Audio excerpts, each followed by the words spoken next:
Police సంఘాన్ని అడుగుతున్నా, దాన్ని చూపించడానికి ఒక బలమైన కారణం ఉంది. పోలీస్ సంఘాన్ని అడుగుతున్నా. పోలీస్ సంఘం అంటారు మా వాళ్ళకి మేము రక్షణగా ఉంటామంటారు.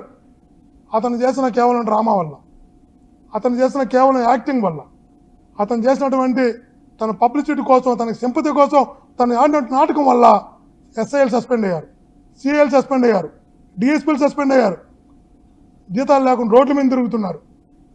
ఎస్పీ ట్రాన్స్ఫర్ అయ్యాడు. సంకనాకుతున్నారా పోలీస్ సంఘం? అబద్ధం, అది తప్పది. ఏం పీకుతున్నారు నాకు అర్థం కాకుండా పోలీస్ సంఘం ఏం పీకుతున్నారని అడుగుతున్నా. అతను అబద్ధం, అది అతనికి గాయం కాలేదు, అతనికి దెబ్బ తగలలేదు, అతను యాక్టివ్గా ఉన్నాడు. సార్ మీరు యాక్షన్ తీసుకోవడానికి కరెక్ట్ కాదు అని మీరు చెప్పాలా? మీ ఉద్యోగత మీరు కాపాడుకోరా? మీ అధికారులు మీరు కాపాడుకోరా? ఒక నాటకాన్ని చూపించి అంతమంది ఉద్యోగులు బలైపోయి జీతాలు లేకుండా మీ పోలీస్ అధికారులు సిబ్బంది రోడ్డు పైన తిరుగుతుంటే ఈ పోలీస్ సంఘం ఏం పీకుతున్నారని అడుగుతున్నా. నాకు అర్థం కూడా చెప్పచ్చు. ఆ మాట నేను చెప్పగలుగుంటే నువ్వు వాళ్ళ ఉద్యోగాలన్నీ కనీసం ఆగుంటాయి. ఈరోజు జీతాలు లేవు వాళ్ళకి. మీ బాధ్యత కాదా? మీ బాధ్యత కాదా అని అడుగుతున్నా. దేనికైనా కూడా ఒక అద్దు పద్ధతి ఉంటుంది. నేను నిజంగా చెప్తున్నా, ఒక నాయకుడు అనేవాడు ఎప్పుడు కూడా నటనతో ఉండకూడదు. నాయకుడు అనేవాడు ఎప్పుడు కూడా ఒక పబ్లిసిటీ కోసం, ఒక సింపతి కొట్టడం కోసం బలి చేయకూడదు ఎవరిని కూడా. ఎలక్షన్లు వచ్చాయి, ఈరోజు నా కొడుకు ఓడిపోయి ఉండొచ్చు. ఎలక్షన్ అప్పుడు మీరు ఏం చెప్పారు? మీకు వీడియో చేసి చూపిస్తాను. నేను కానీ ఓడిపోతే 4వ తేదీ నా శవం చూస్తారన్నాడు. ఇంటింటికి వెళ్ళి భాస్కర్ రెడ్డి 2 సార్లు గెలిచాడు, ఈసారి నేను కానీ భాస్కర్ రెడ్డి కొడుకు దగ్గర ఓడిపోతే నేను సూసైడ్ చేసుకుంటానండి. అరే నాయకుడు అనేవాడు ఎవడైనా కూడా నన్ను ఓడిపోతే నేను సూసైడ్ చేసుకుంటానని చెప్తావా? సూసైడ్ చేసుకుని పోటీ అయిపోతే ఎమోషనల్ బ్లాక్మెయిలింగ్. అది ఒక పిల్లాడి మీద పోటీ చేయడానికి సూసైడ్ చేసుకుంటాను. ఒక నేను దాని పెద్ద మటు సారు నా కొడుకు కోటే చెప్పా. మీ ముందరే చెప్పి నా కొడుకు నేను చెప్పినట్టు నాన్న ఇలా అంటున్నాను నాన్న అన్నాడు. అరే వాడు గుర్తుపెట్టుకోరా నాన్న, నువ్వు నిజంగా నువ్వు గెలవడం వల్ల అతను చనిపోతాడంటే అతను గెలవాలని కోరుకోరా అని చెప్పిన. నీకు వయసు ఉంది, వ్యాపారం చేసుకోరా పోయి.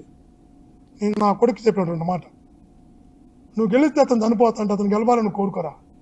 ఏమి కాదు, నీకు దేవుడు ఉన్నాడు, పోయి వ్యాపారం చేసుకోరా, బతుకుంటాం.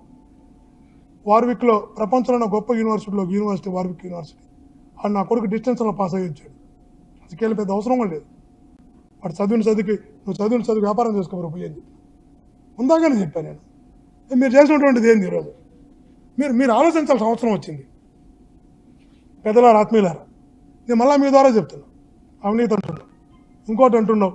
అంటే నేనే అడుగుతున్నా విచారణ చేయమని. రోజు పబ్లిసిటీ అవసరం లేదు దానికి. నీ చేతుల అధికారం ఉంది, నీ చేతుల అధికారులు ఉన్నారు. నిజంగా నేను తప్పు చేసిన విచారణ చేయించుకొని అడుగుతున్నా. సాక్షిత ముఖ్యమంత్రిని అడుగుతున్నా, మీ ద్వారా అడుగుతున్నా. ఏదైనా కానీలేండి, విచారణ చేయ నాకేం అభ్యంతరం లేదు. దేనిపైన కూడా అది ఉందాగానే చెయ్యి. రోజు పబ్లిసిటీ అవసరం లేదు దానికి. అపోజిషన్లో ఉన్నప్పుడు వేరే కథ. నేను తప్పించుకొని పడిపోవడం లేదు.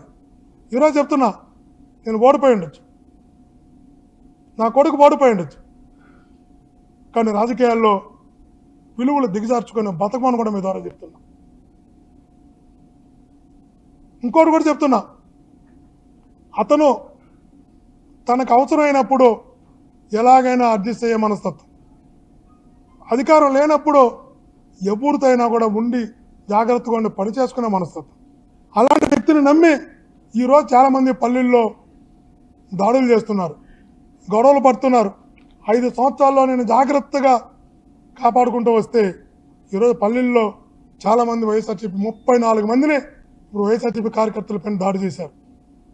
ఎందుకంటే ఆ 36 మందికి గాయాలైతే ఆ 36 మందికి జగన్మోహన్ రెడ్డి గారు చెక్కులు పంపిస్తున్నాడు. వాళ్ళకి కనీసం వాళ్ళకి కొంచెం ధైర్యం కల్పించడానికి, ఓకే, హాస్పిటల్ ఖర్చుల కోసం. నేను నిజంగా చెప్తున్నా, మంచిగా ఉండడం ఎప్పుడు బలహీనత కాదు. అవతల వ్యక్తిని గుర్తించడం, గౌరవించడం ఎప్పుడు అసమర్థత కాదు. నేను ఇదే చెప్తున్నా. ఈరోజు చెవిరెడ్డి భాస్కర్ రెడ్డి అనే వ్యక్తి విద్యార్థి దశ నుంచి, ఉద్యమాల్లో నుంచి వచ్చిన వ్యక్తి, చిన్నప్పటి నుంచి పోరాటాలు చూసి వచ్చినటువంటి వ్యక్తి.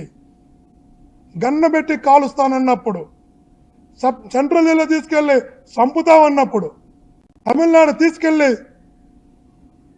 గొడ్డును బాదినట్టు బాదినప్పుడు నేను బతికితే వెళ్ళి మరలా మీతో పోరాటం చేస్తాను తప్ప నన్ను వెళ్లకుండా చూసుకోమని చెప్పినటువంటి వ్యక్తిని నన్ను మా ఊరికి వెళ్లకుండా చూసుకోమని చెప్పి పోరాటం చేసిన వ్యక్తిని. ఈరోజు చెప్తున్నా, తన మాటలు నమ్మి, తన స్వార్థపూర్తి ఆలోచనలు నమ్మి తొందరపడి పల్లెల్లో కానీ గొడవలు చేసి, పల్లెల్లో కానీ ఒకరి మీద ఒకరు కానీ గొడవలకి దిగితే ఎవరిని కూడా వదిలిపెట్టే ప్రసక్తే లేదని కూడా తెలియజేస్తున్నా. ఒక్కరోజు ఆలస్యం కావచ్చు. ఎవడైతే అన్యాయంగా వైఎస్ఆర్ కాంగ్రెస్ పార్టీ కార్యకర్తలపైన, నాయకులపైన చెయ్యి వేస్తారో దేనికైనా సిద్ధపడి పోరాటం చేసే వ్యక్తిని నేను. నాని గారు అనే వ్యక్తి ఎప్పుడు జైలు చూడాల, నాని గారి వ్యక్తులు పోలీస్ స్టేషన్ చూడాల. చెవిరెడ్డి భాస్కర్ అనే వ్యక్తి విద్యార్థి దశ నుంచి పోరాటాల ఉద్యమాలు చూసి వచ్చిన వ్యక్తిని, హుందాగా ఉండాలనుకునే వ్యక్తిని, 5 సంవత్సరాలు నా పరిపాలనలో చంద్రగిరి నియోజకవర్గంలో అందరినీ గౌరవంగా చూసుకునే వ్యక్తిని, కన్నబిడ్డలాగా చూసుకున్నటువంటి వ్యక్తిని, చిన్న గొడవ జరగకుండా అందరిని ఒక్కటిగా కలుపుకుంటూ పోయిన వ్యక్తిని.